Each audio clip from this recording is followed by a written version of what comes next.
Okay, ದೂರದಲ್ಲಿ ಕಾಣಿಸ್ತಾ ಇದೆ ಅಲ್ಲ ಗೋಲ್ಡನ್ ಟೆಂಪಲ್ದು ಗೋಪುರ. ಹಾಂ, ಇಲ್ಲಿಂದ ನೀರು ಹಂಗೆ ಬರುತ್ತೆ, ಕೆಳಗೆ ಹೋಗುತ್ತೆ ಅಷ್ಟೆ.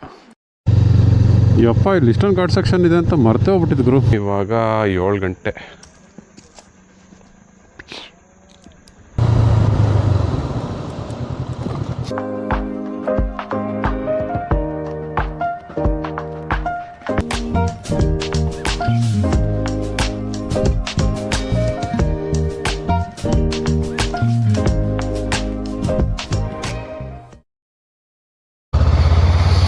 ಓಕೆ, ಹಾಸಿದೇವ ಅಡಿಗಾಸಲ್ಲಿ ತಿಂಡಿ ತಿಂದಿದ್ದಾಯಿತು. Okay, welcome to Mayura valley.